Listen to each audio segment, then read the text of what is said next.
In a dimly lit control room beneath Chicago's bustling transit hub, the air was thick with tension and the sharp scent of metal and sweat. It was a chilly November evening in 2023, and the city's rail system had ground to a halt.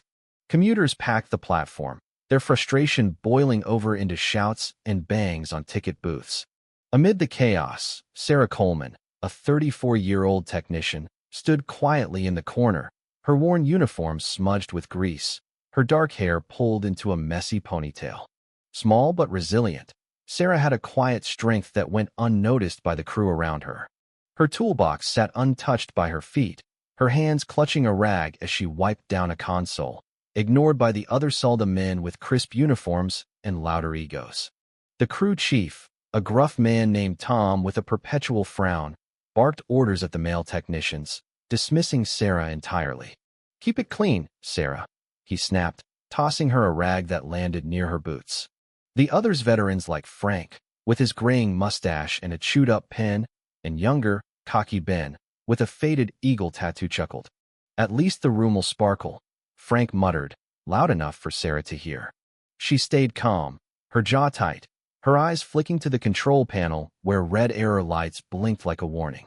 The platform outside was a sea of angry faces, but Sarah was already in the storm's eye. The mockery escalated quickly. Frank leaned against a console, smirking. "What's she know about circuits? Stick to sweeping, Sarah." Ben joined in, pointing at a spotless panel. "Missed a spot, janitor." The crew laughed, their tools clinking. Sarah's rag moved in slow circles, but her gaze caught a flicker on the signal display, a reversed cable, its colors swapped. "Polarity's off," she said softly, pointing. Tom waved her off. "Don't complicate things," he growled. The laughter grew, but Sarah's silence was heavier than their scorn. The bullying turned crueler. A lanky technician named Greg, always cracking his knuckles, propped a broom against Sarah's toolbox. "Your real tool, Sarah," he sneered, his voice booming. The crew roared, some clapping, others filming with their phones. Sarah leaned the broom back against the wall, her voice low but sharp. "You need it more." Greg's grin faltered, but the crew's laughter didn't. A senior technician, Walt, with a buzz cut and a need to dominate, called her over. "Hey, janitor, what's this relay do?" he asked, pointing to a diagram, his smirk wide. Sarah answered correctly, her voice steady. "It routes power to the signal switch." Walt lied, wrong, flipping the diagram. The crew snickered, phones flashing, but Sarah's eyes stayed calm, her silence a shield. The cruelty peaked when Ben drew a cartoon of Sarah mopping on a whiteboard, labeling it Station Janitor. "Sign it," he taunted, tossing her a marker. The platform's noise was deafening, but Sarah took the marker, drew a line through the cartoon, and said, "That's not my job." Her voice was soft but heavy, like a stone dropped in still water. Frank went further, dumping her toolbox onto the floor, tools clattering. "Clean it up, janitor," he spat, spitting his pen cap near her feet. Sarah crouched, gathering her tools, her hands steady but her jaw tight. A commuter, a young woman in a scarf, tapped the glass, mouthing, "That's not right." Sarah met her eyes, her voice cutting through. "You dropped them." The final jab came when Greg made a mock award, scrawling "Best Cleaner" on a coffee cup and tossing it at Sarah's toolbox. "Speech," he shouted, the crew whistling. Sarah set the cup down, her voice a quiet blade. "You're embarrassing yourself."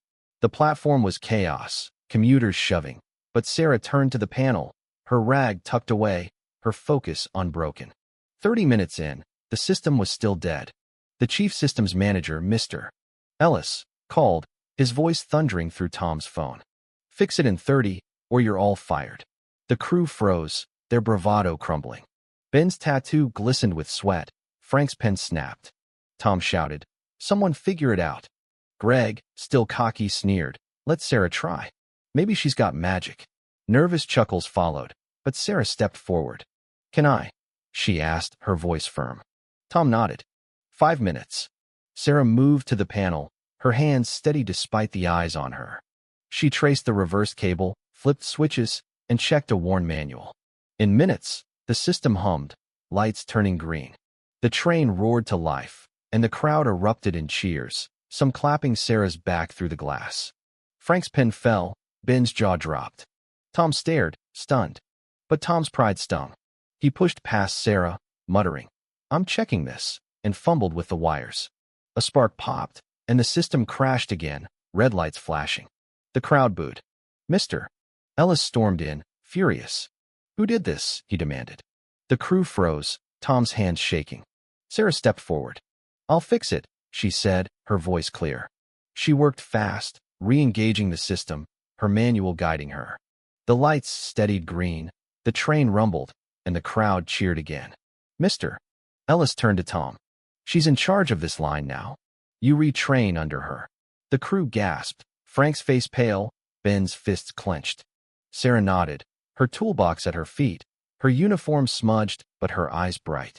A young commuter in a yellow coat tapped the glass, showing a photo of Sarah fixing a signal box years ago.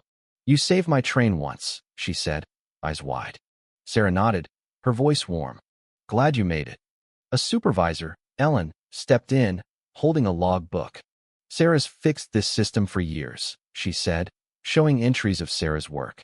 The crew fell silent. A news van arrived, broadcasting Transit Hero Saves City line. Clips of Sarah's fix went viral, her hands steady, her uniform smudged. Apologies came awkwardly. Frank muttered, "Didn't know you had it in you." Sarah replied, "You didn't ask." Ben mumbled, "Good job," and Sarah shot back, "Guess again." Greg promised to do better. Sarah said, "Start now." The fallout was swift. Frank's promotion was canceled, Ben's contract reviewed, Greg demoted, Tom reassigned. Sarah trained the crew, her voice firm, her knowledge deep.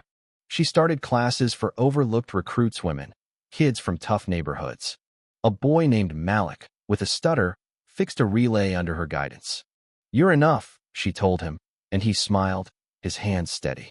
Sarah didn't chase fame. She was back in the tunnels, her flashlight bright, mentoring a young technician named Zara. "Read. Try. Fail. Keep going," she said, handing Zara a manual. The subway changed quieter, respectful, with Sarah's name on the lead schedule.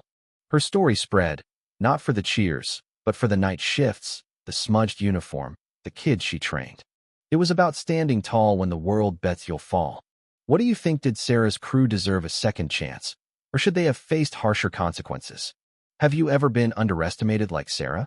Share your story below, hit that like button, and subscribe for more tales of grit and triumph. Where are you watching from?